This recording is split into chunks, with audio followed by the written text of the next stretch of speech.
Hello, and thank you for stopping by yet another edition of the Massachusetts Beer Reviews channel of YouTube. I am Thomas Meadow 75, and this is your Massachusetts Beer Review.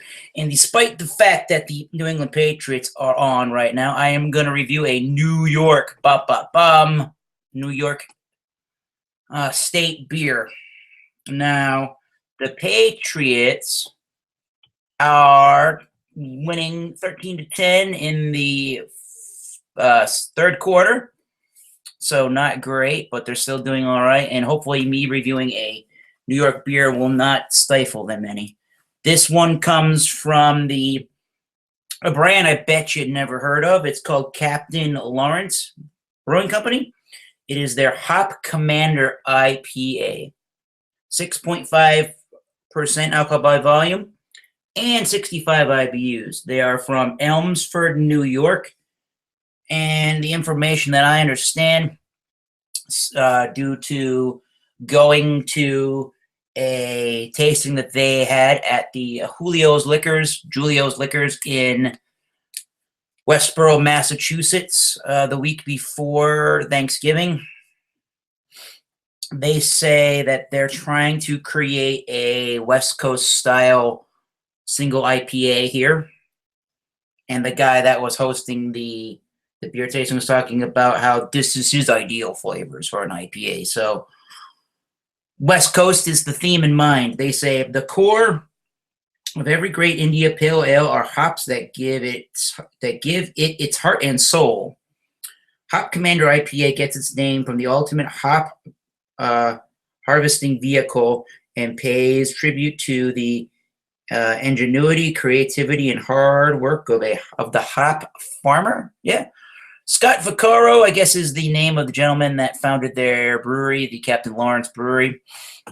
And he started home brewing when he was 17 and thought it was cool. And yes, as they say, the rest is history. It's a 65 IBU single IPA. They utilize Columbus, Centennial, Citra, and Bravo for the hops, and they dry hop it with Centennial, Citra, and Bravo, and it's Canadian two-row, not just two-row pale malt this time. They say, what else do they say? We jumped the gun along the way, making our Hop Commander IPA before a base, but it worked for us. Working backwards gave us an incredible profile to work off of to make a very well-balanced IPA with a lighter, softer touch than our Imperial version, but it's still packed with hops. Now, Hop Commander, I've only seen one review, just a guy on his couch in his band's rehearsal space shooting the S about this beer, so not really a great review overall. American Style IPA gets an 86 on Beer Kit by the users, and on Rate Beer, so far it's an 86 in the India Pale Ale style and a 91 overall. Again, I bought this the week before Thanksgiving to try to put it somewhere with Thanksgiving. I did have a cousin that had it with some appetizers when the appetizers, I should say, ran out. So didn't really get to use it the way I wanted to, but I liked it when I had the little sample of it. It was pretty good to me, and that's why I bought it.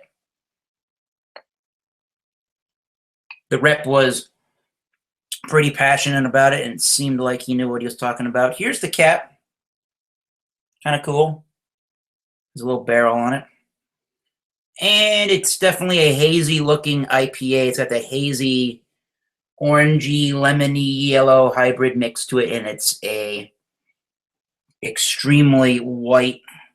This will hold up my door badge from work for comparison. Extremely white-looking head. Tiny bit of popping, not much. Very hazy. Looks like it has some nice legs. Some sticky lacing on it. And you're definitely getting West Coast variety malts and hoppy notes. The malts are definitely the caramel and the toffee variety. And you're definitely getting an oniony, garlicky, dank note underneath some piney notes. There's definitely a resiny note to the hop oils. Definitely grapefruit, mango, citrus, tropical notes. Grapefruit, pineapple, and some piney, leathery resin.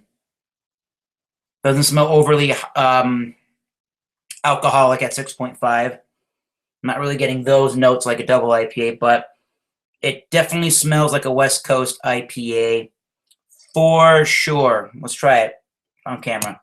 Cheers. Captain Lawrence, Hop Commander with the truck. IPA. Cheers, guys.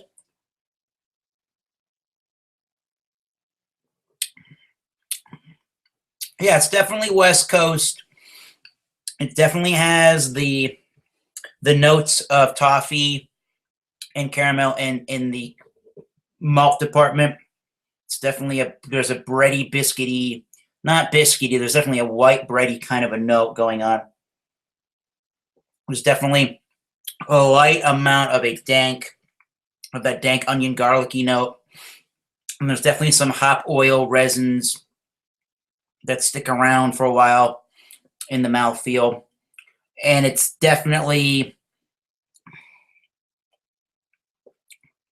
has their West Coast sort of spin on the hops, where it's definitely mangoes, pineapple, lots of grapefruit, peaches, those kind of things are going on. Passion fruit, orangey qualities as well.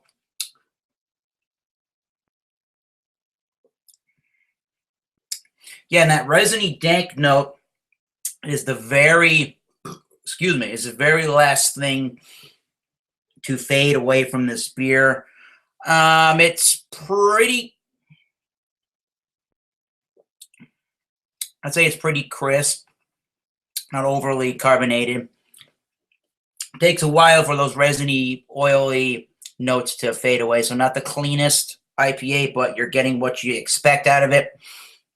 And somewhat refreshing. This isn't quite as refreshing as other IPAs I've had, even the New England style ones that are more juicy in nature or a little bit more refreshing to me. But this one wouldn't be that bad in the summertime. It's very to me, it's definitely about that resiny, piney note towards the end of that beer. So if you like West Coast style IPAs with more of that toffee, caramel, resiny quality towards the back end, then this one is one to seek if you can seek it out. What would I rate the Captain Lawrence Hop Commander?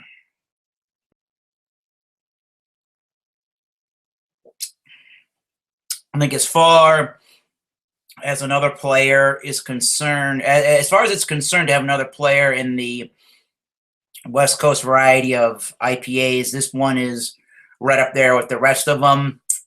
They're doing really good things with this IPA. I can't really complain as far as it's concerned, although I think most of the market, and I am a part of that as well, are gravitating more towards the New England style IPAs, the juicier hop qualities, your Trilliums, your Tree Houses, Heady Topper, those kind of beers. Those are more of my kind of style. I like more of the juicy, hazy quality and less of the toffee caramel malts. But this one's all right. I'd give it a straight B. Nothing wrong with this one. Again, as far as rate beer, saying it's an 86 in the style and a 91 overall, I would probably agree with the 86 in the style, and the 91, I think it's just a little too high. I think this is a better beer. It's good on its own, and I'll definitely give a hop lover his or her fix, but I think it's a better beer with food, especially maybe like fried foods or chicken wings or something like that. It's got enough of a hoppy bite that I think it will cut through the fattiness of some fried foods or pub foods.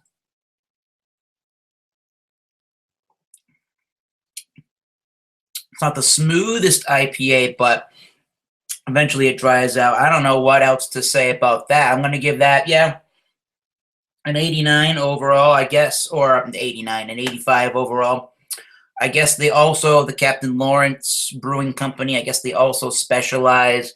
I didn't get to try any of them. I may see where I can acquire some, but I guess they also do sour beers if that's your thing. And they do did try one of their, a little sample of a Imperial IPA that wasn't too bad, but this is pretty good. I don't know if I would seek this particular beer out all the time. My go-to, just normal kind of a IPA, not too crazy, not too over the top in the alcohol, is Goose IPA. And again, since I live so close to Trillium Brewing in the southeastern part of Massachusetts, those are my IPAs. Congress Street, my favorite. This one, nowhere near that, but this is a good B ranked beer overall. I'd like to know, what are your favorite single IPAs, West Coast, in New England style, English style. Let me know in the comment sections below. I'm going to sit back and relax and finish this beer. Go Patriots. And until next time, keep tasting those great beers. Cheers. We'll see you soon. And hope you had a great Thanksgiving. I didn't get to mention that, but I hope you had a great one.